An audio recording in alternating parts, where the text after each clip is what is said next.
ça va un petit peu au-delà du sujet qui nous rassemble ce soir, mais moi j'aimerais bien entendre ton point de vue sur ce sujet-là et comprendre aussi pourquoi un sujet comme ça émerge aujourd'hui dans la société française et quels sont les malentendus qu'il y a derrière et quels sont les enjeux. Nous travaillons là-dessus. Encore une fois, il n'est pas question de baisser la garde, mais il faut prendre la mesure du phénomène et bien apporter les réponses qui conviennent. Et c'est pourquoi, à ce stade, l'Observatoire, dans son immense majorité, est défavorable à une loi, quelle qu'elle soit.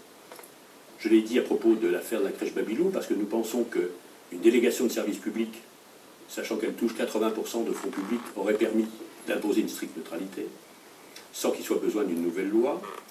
Nous pensons qu'il faut d'abord, je répète, pédagogie, former, informer, donner les règles, rappeler la loi, appliquer la loi, avant de se lancer dans un débat qui est compliqué, parce que, quoi qu'on dise, et même s'il y a des dérives sectaires, des comportements extrémistes, une non-application de la laïcité dans toutes les religions, on sait bien que ce qui est en cause, c'est l'islam. Il ne faut pas se cacher, il y a son petit doigt, c'est l'islam qui est mis en cause. Et c'est vécu par les musulmans de France, y compris la loi de 2004, même quand ils sont laïcs, et c'est l'immense majorité qui sont laïcs, comme une mise en cause systématique de l'islam. Il faut donc bien peser ses choix avant éventuellement de faire une loi. Et nous disons, commençons par appliquer les lois et les textes, par faire les rappels à la loi, par montrer la fermeté nécessaire, s'il faut une loi, au bout de ce temps, qu'elle soit précédée d'un large débat, et qu'on recherche, comme en 2004, un consensus républicain.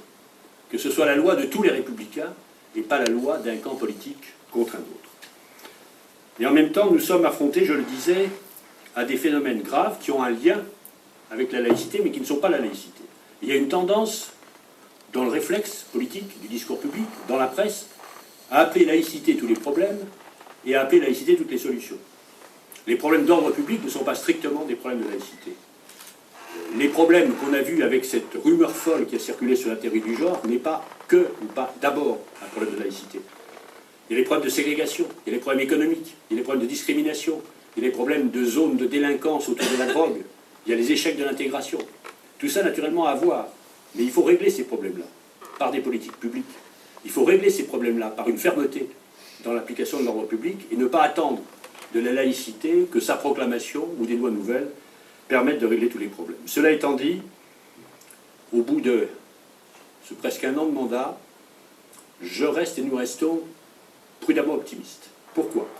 Parce que, encore une fois, quand nous parlons, quand nous nous rendons sur le terrain, l'idée que la laïcité c'est important, c'est moderne, c'est la bonne manière de vivre ensemble est largement partagée. Parce que je crois vraiment qu'une majorité de nos concitoyens, quelles que soient leurs convictions philosophiques ou religieuses, est profondément laïque sans le savoir. Et qu'il n'y a donc qu'une minorité très faible qui s'attaque à la laïcité. Il faut contenir cette minorité, mais donner confiance aussi à l'immense majorité de nos concitoyens pour qu'ils puissent vivre en paix dans une laïcité vivante. Je vous remercie.